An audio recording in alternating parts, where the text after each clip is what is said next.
Vamos ya, vamos ya al segundo tiempo. Estamos haciendo una especie de maratón, os decía. ¿Por qué? Pues porque normalmente se suele hacer un tiempo para cada día. Un tiempo para cada día da suficiente y de sobra, ¿no?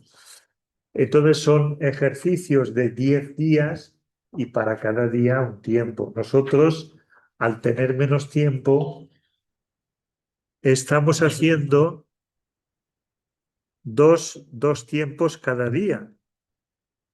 Entonces, esto quiere decir que vamos un poquito rápidos, ¿no? Pero también es cierto que lo estamos, lo estamos haciendo de una forma resumida, una especie de repaso, sobre todo para los ya aventajados, ¿no? Estamos un poco repasando, no estamos exponiendo de nuevo, como si nadie supiera nada. Este segundo tiempo yo creo que irá muy bien a las monjitas de Pilar y para todos. Fijaros que la madurez de la vida espiritual no se mide por la intensidad de nuestros sentimientos. Muchas veces medimos, siento mucho, tengo muchos sentimientos, luego la vida espiritual es potente. No, no quiere decir nada.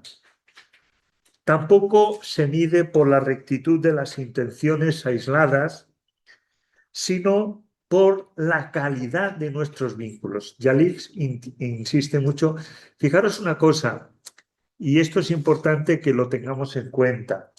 Yalix es un autor cristiano, no es un autor zen, no es un autor budista, no es un autor, no, es un autor cristiano. Entonces, va a insistir mucho en un aspecto fundamental del cristianismo, como es la encarnación.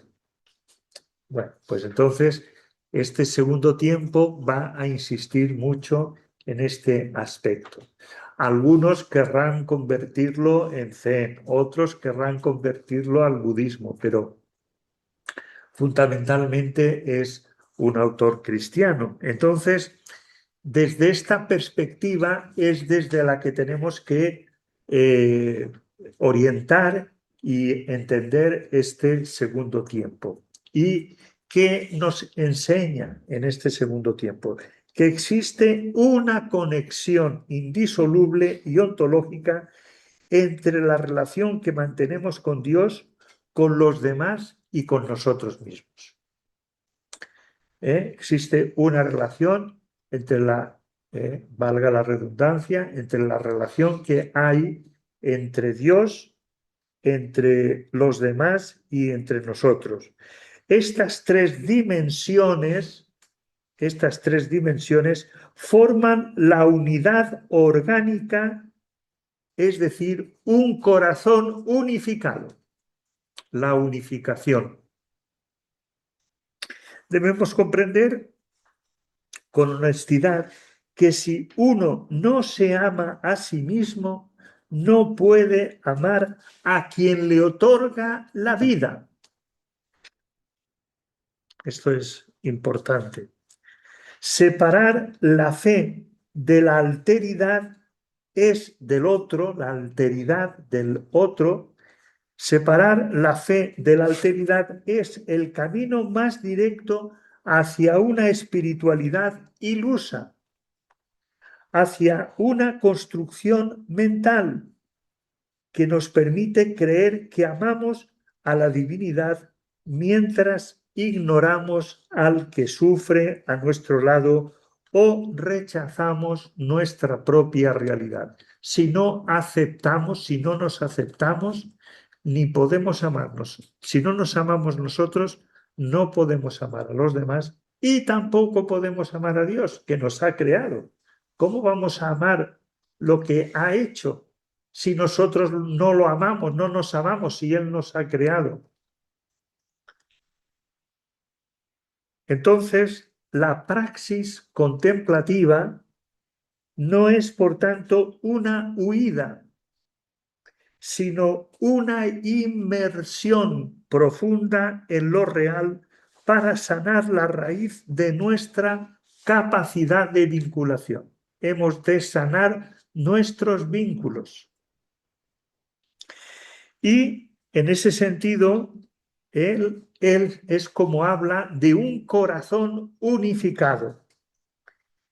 La espiritualidad cristiana no es una teoría abstracta, sino una realidad que debe hacerse carne. Fijaros que ahí está la encarnación. Dios, un Dios que se hace carne, que se encarna.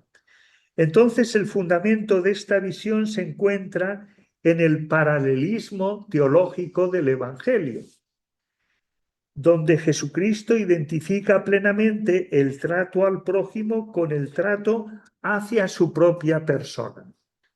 Jesucristo dirá: cuantas veces hagáis esto a esos mis humildes, a mí me lo hacéis. El hambriento y el sediento, ofrecer alimento o bebida, no es solo un acto de caridad social, sino un regalo directo a la divinidad. Acoger a quien no tiene hogar o vestir al desnudo equivale a alojar y cuidar a Dios mismo.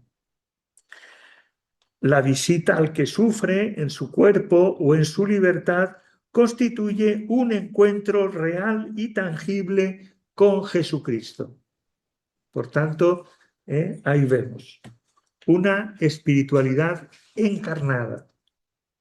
Esa es la espiritualidad que nos transmite Yalix, una espiritualidad encarnada. A menudo caemos en la trampa de creer que nuestra fe depende únicamente de nuestra libre intención.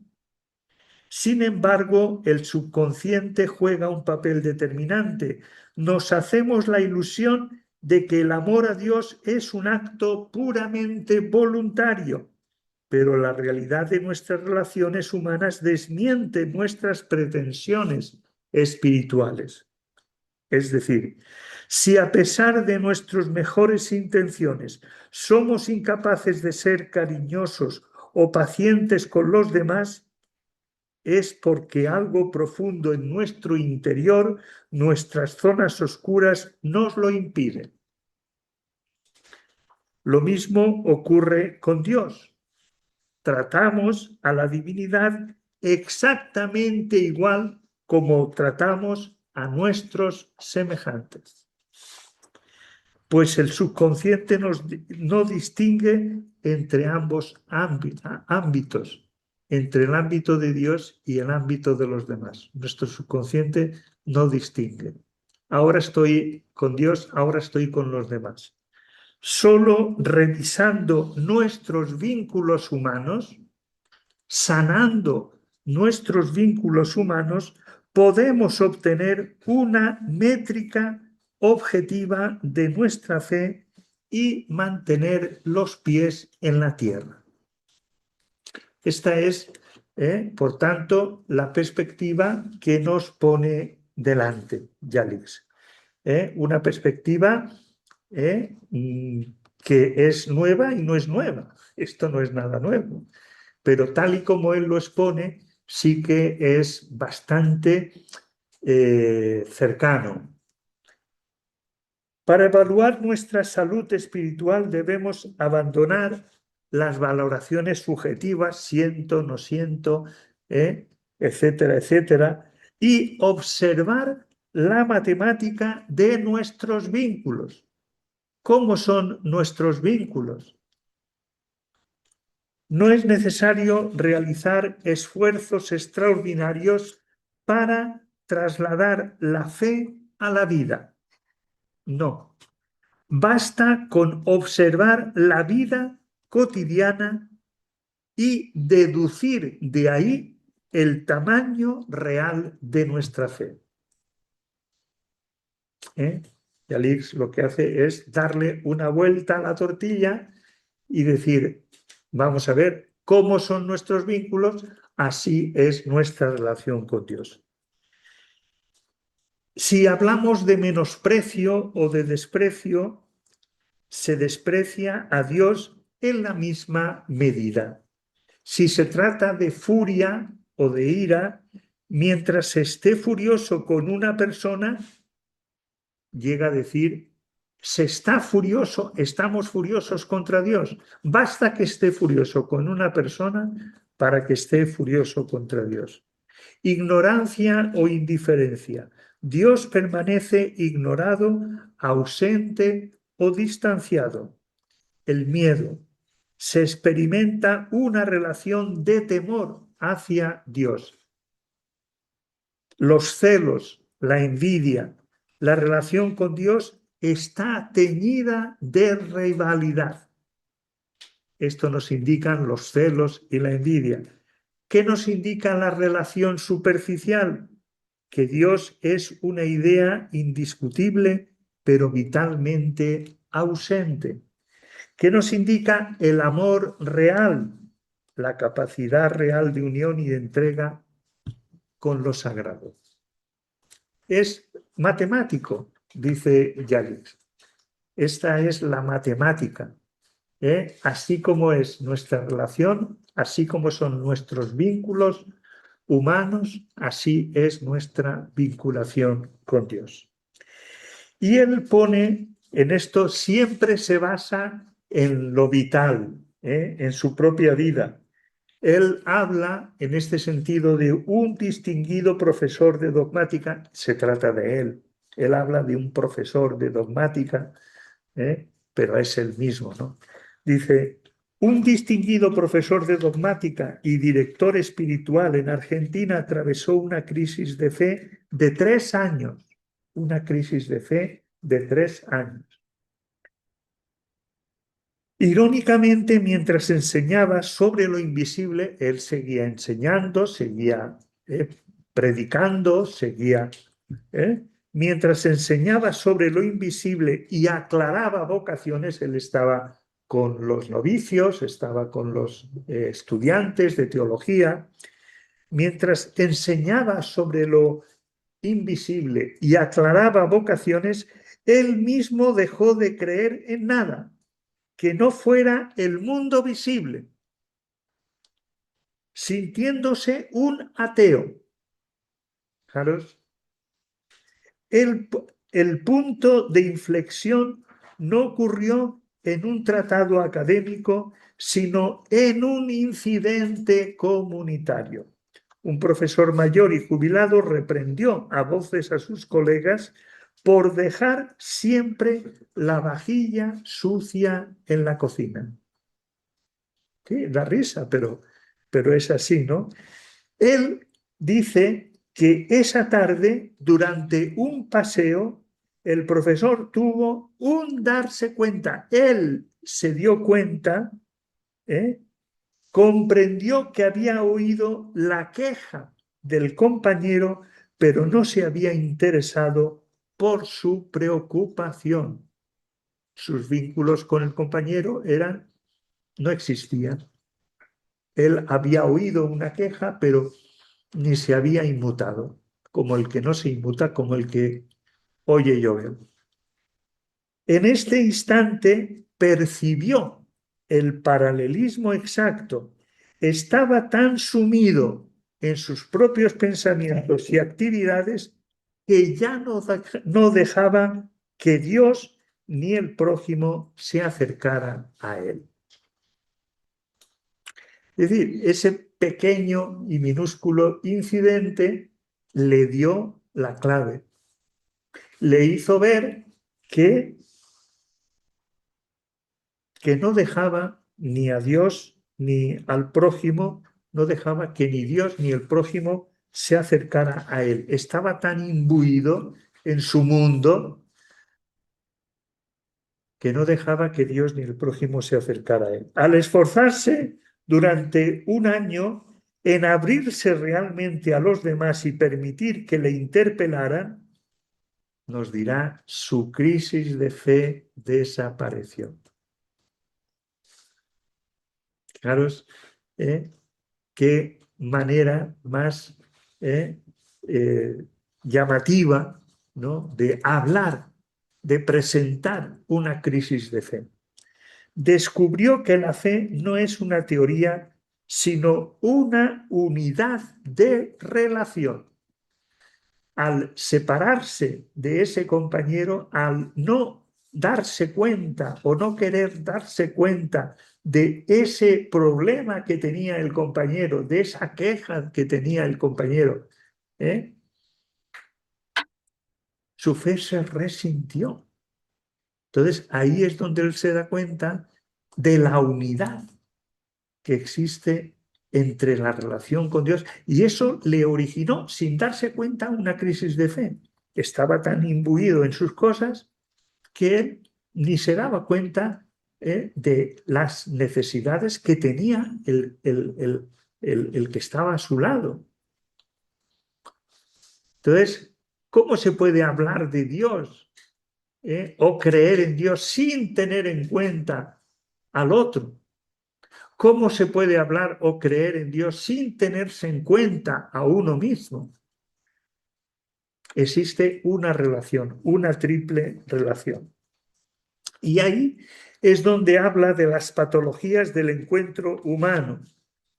Las patologías, por ejemplo, él habla de que el amor al prójimo se fractura y habla del amor al prójimo como manera de llegar a Dios. A través del prójimo llegamos a Dios. Amarás al prójimo, amarás a Dios y al prójimo como a ti mismo, ¿no?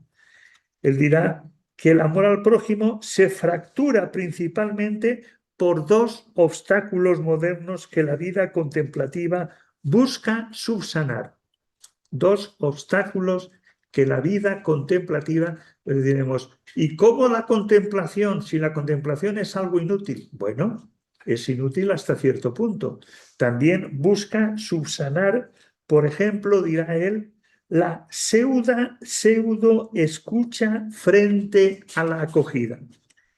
Es decir, escuchar, y esto tiene que ver con lo que estábamos diciendo y hemos practicado, escuchar no es simplemente oír palabras hasta captar un concepto.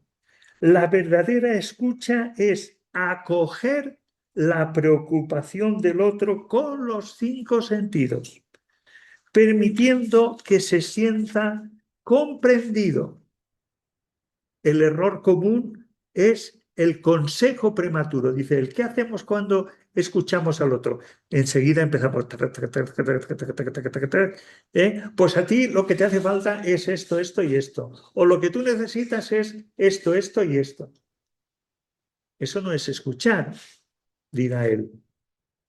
El error común, y eso nos pasa a todos, ojo, es el consejo prematuro.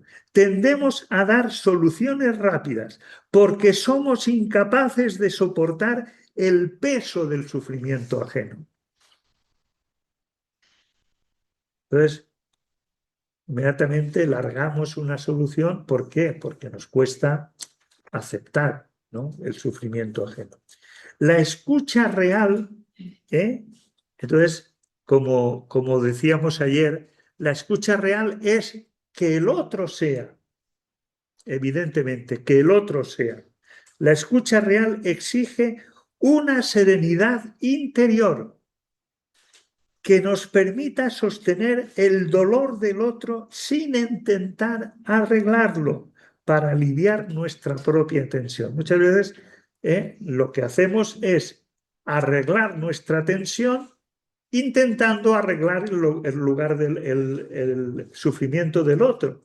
Pero en realidad lo que queremos es liberarnos nosotros de nuestra propia tensión. Ese sería algo de lo que nos libera la contemplación, de una patología de la que nos libera la contemplación. Y la otra patología de la que nos libera la contemplación es la presión por el rendimiento. La presión por el rendimiento. Es decir, en nuestra sociedad el valor de una persona se mide ¿por qué? Por su utilidad. Bajo el estrés del éxito, los resultados, las personas dejan de ser vistas como tales. Cuando estamos esclavizados por la presión del rendimiento, el prójimo desaparece totalmente del horizonte de la conciencia. Necesito, tengo que hacer eso, tengo que hacer lo otro, tengo que llegar a tal sitio, tengo que... El otro desaparece totalmente. Ya no vemos a la persona, sino solo su dimensión de utilidad o su estorbo ante nuestras metas. El otro lo que hace es estorbarme. Y ahí es la interpretación que él hace del buen samaritano.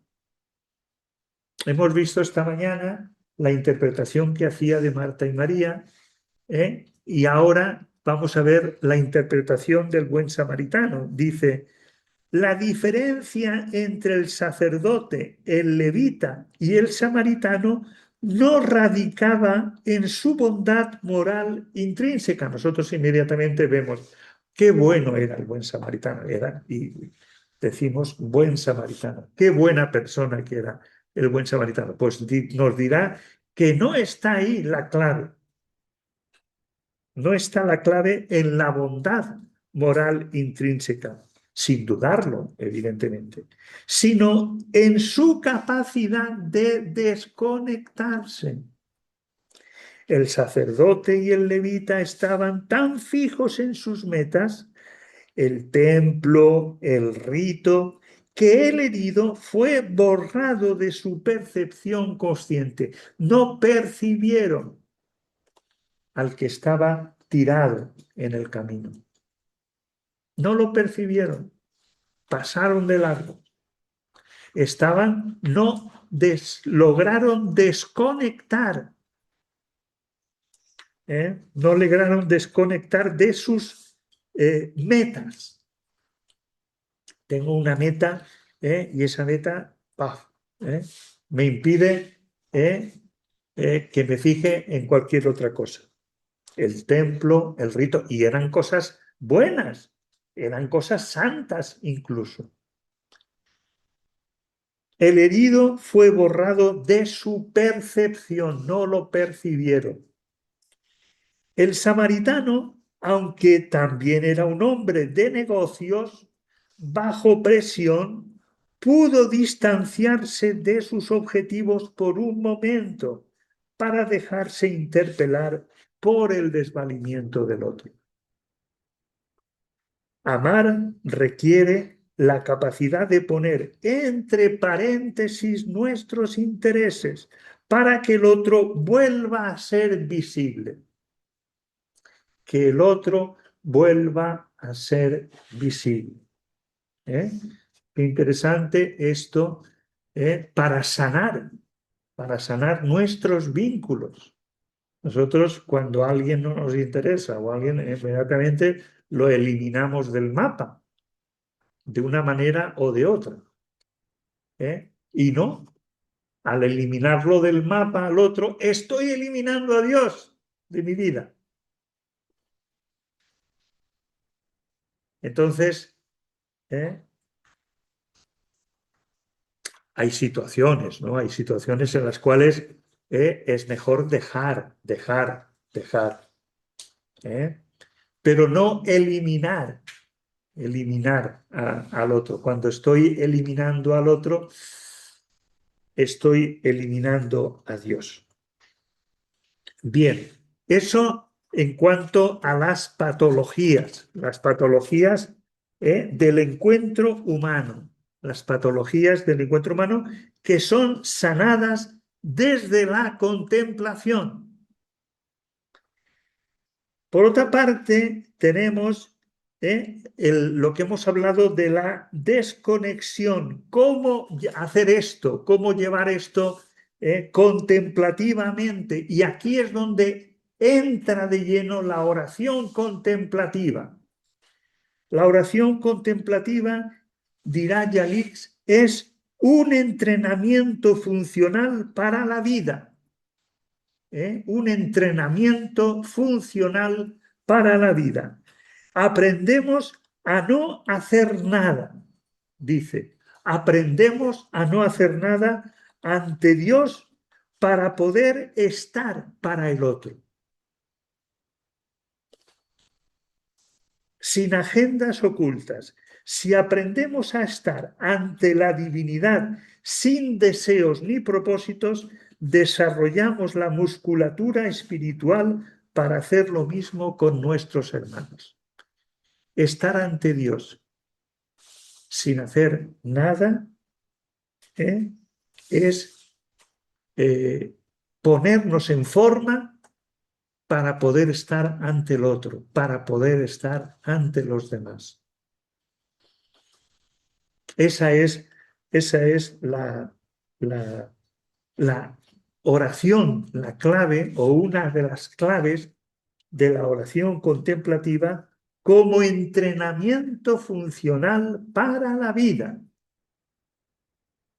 Entrenamiento funcional para la vida. Estar ante Dios quieto, estar ante Dios tranquilo, estar ante Dios en paz, es estar ante el otro quieto, dice, el mejor ejercicio, el entrene de la musculatura espiritual para poder estar ante el otro, para poder estar ante los demás y para poder estar también ante uno mismo,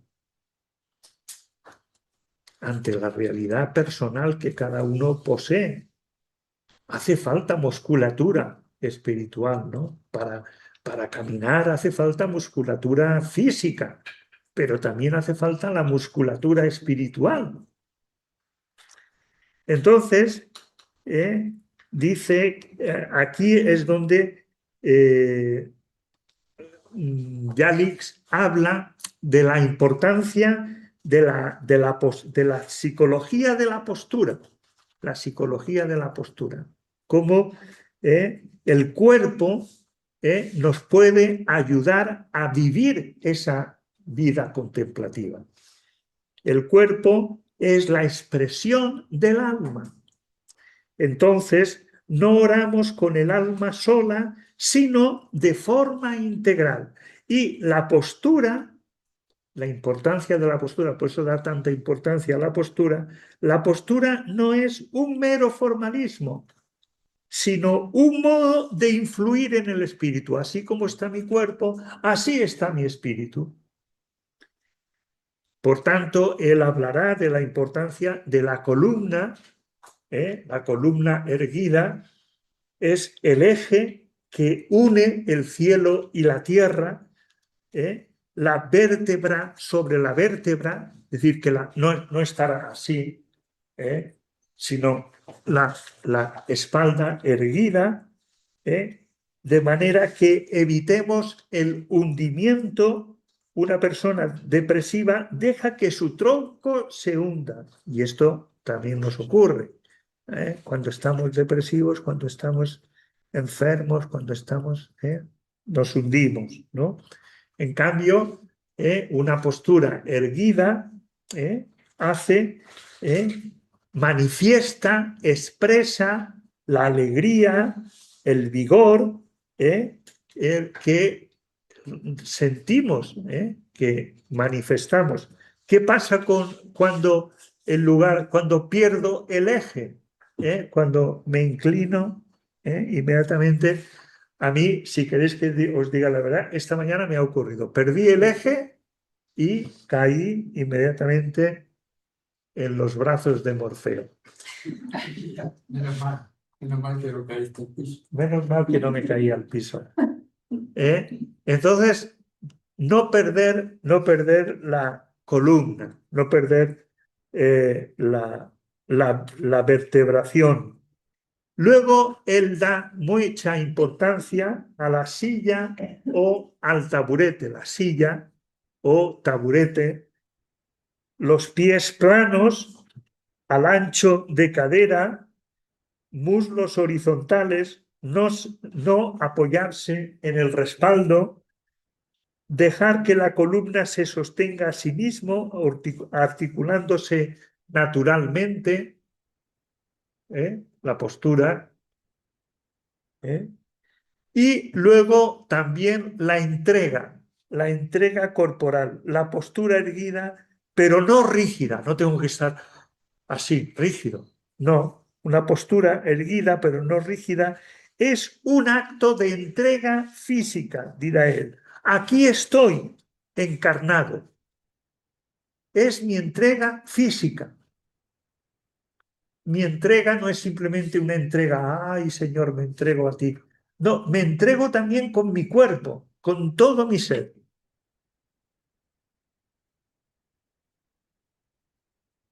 ¿Eh? Aquí estoy, con todo mi cuerpo, con todo mi ser. ¿Eh? Aquí estoy encarnado. Y luego también insiste mucho, como bien sabemos, en la respiración, para, sobre todo la respiración nos ayuda a silenciar la mente, a silenciar la mente. La sensación que nos produce la respiración, el inspirar, esa sensación que nos produce la respiración, nos ayuda a silenciar la mente. La respiración tiene el ritmo de ser el camino directo al corazón profundo de Dios, al corazón donde Dios es y nosotros somos. Dice Yalis, es el camino directo al corazón profundo donde Dios es y nosotros somos. Qué importante es la respiración, y él tiene un protocolo de la respiración, la faringe, las aletas de la nariz, notar el aire recorrido por superior, la faringe, la laringe. En el libro de ejercicios de contemplación ahí lo explica todo perfectamente, la tráquea, los broncos, la caja torácica, el centro abdominal, la respiración baja, una respiración que normalmente no hacemos. Cuando respiramos, pero y aquí abajo, el abdomen, eso es, que se hinche el abdomen, la respiración abdominal.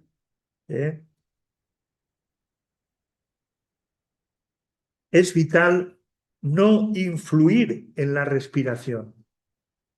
No busquemos que sea profunda o regular, simplemente la importancia de la respiración no es estoy respirando bien, estoy respirando mal. No, tengo que llegar a ver cómo se respira en mí, cómo se respira en mí.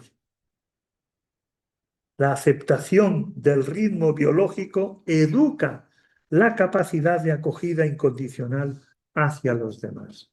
Fijaros, insiste en que perdón, la aceptación incondicional del ritmo biológico, la aceptación de mi respiración, educa la capacidad de acogida incondicional hacia los demás. Bien, como veis, es muy importante cómo Yalix une todos los elementos y no intenta atarlo todo, ¿no? Atar los tres vínculos, el vínculo con los demás, el vínculo con Dios, el vínculo con nosotros mismos, con la postura, con la respiración, y todo ello forma parte de la contemplación. No son cosas separadas, ¿no? No. Todo forma un conjunto unido. Entonces, como seres en relación. La oración contemplativa inaugura en nosotros, él llama la retina del alma. La retina del alma. Así como tenemos una retina en nuestros ojos que nos permite ver nuestra alma, cómo ve nuestra alma, cómo vemos interiormente. Entonces, ahí está la riqueza de nuestra oración contemplativa. Lo que nos permite, o lo que inaugura, dice él, en nosotros la retina del alma. La retina del alma. Estamos aquí haciendo realmente oración contemplativa, ¿no? Estamos viendo interiormente, estamos dando, haciendo que esa retina de nuestra alma funcione, que la tenemos un poco dormida, ¿no? Permitiéndonos ver a los no vistos de nuestra historia. Nuestra alma, cuando no ve, no vemos tampoco a los demás. Si no vemos a los demás es porque nuestra alma no está en condiciones. La retina de nuestra alma no está en condiciones. Si no podemos ver a alguien hoy, es probable que estemos proyectando en él a alguien que no nos vio en el pasado. Cuando yo no veo a alguien, estoy proyectando en él a alguien que no me vio a mí. El camino del ver es el camino de la sanación de los vínculos. Como el ver con nuestra alma, el ver no solamente con nuestros ojos, el ver con nuestro corazón, es el camino de sanar los vínculos. Y en esto es fundamental la contemplación. La contemplación es lo que nos sana. Sana nuestro ver, nuestra mirada interior. De ahí la importancia de la... Entonces, él plantea un cuestionario. Dice, ¿a quién no estás viendo hoy en tu vida que necesita ser reconocido? Realmente, párate a pensar a ver a quién no estás viendo y que necesita ser reconocido. Dice también otra pregunta, ¿qué le dirías a tu cuerpo si fuera una persona o estuviera ahora frente a ti? ¿Qué le dirías a tu cuerpo si fuera una persona o estuviera ahora frente a ti? ¿Eres esclavo? Otra cuestión. ¿Eres esclavo de tu presión de rendimiento o puedes desconectarte para ser presencia? ¿Soportas el sufrimiento ajeno o huyes rápidamente dando consejos para aliviar tu propia tensión?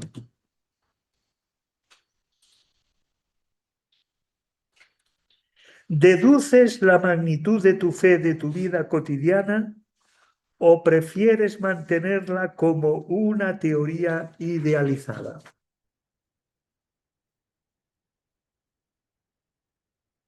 En definitiva, no tenemos un corazón para Dios y otro para el mundo. Tenemos un solo corazón. Tenemos un solo corazón y su pulso se mide por la calidad de la presencia que ofrecemos a la persona que tenemos justo delante. La calidad de la presencia que ofrecemos a la persona que tenemos justo delante. Solo viviendo en verdad podremos orar en espíritu y en verdad. Esta es, por tanto, la conclusión a la que nos lleva Yalix. Viviendo en verdad, mirando al otro, mirando de verdad la realidad, mirando a los demás, mirando al que tengo al lado, es como vivo en verdad. Y entonces, cuando he sanado esos vínculos, es cuando puedo orar también en espíritu y en verdad. Bueno, realmente es un enfoque profundamente evangélico, ¿no? Pero que nos llama la atención porque nos saca un poco de nuestra zona de seguridad, nos lleva una vez más a ese desierto, a esa zona intermedia, a ese espacio de nadie, a ese... ¿eh? Entonces, ¿cómo, insisto, nos va llevando un poco hacia ahí, ¿no? Hacia el desprendimiento, hacia esa tierra de nadie, ¿no? Y esa es la manera de encontrarnos con Dios, dirá él, ¿no? La manera de encontrarnos con Dios es encontrándonos con los demás, como hemos hecho hoy, dialogando, viendo, escuchando al otro. Es como voy ejercitando esa musculatura interior que necesito para orar. ¿Cómo voy a orar? Dirá Yalix. ¿Cómo voy a estar delante de Dios si no puedo estar delante del otro? No puedo estar delante del que tengo al lado. ¿eh? Esa es la gran pregunta que se nos hace en el segundo tiempo. La pregunta. Decía que Pilar lo tiene en este sentido fácil para las hermanas, porque las hermanas trabajan con personas necesitadas, ¿no? Entonces, evidentemente que para ellas va a ser importante este segundo templo, la visión del otro, la aceptación del otro y sobre todo del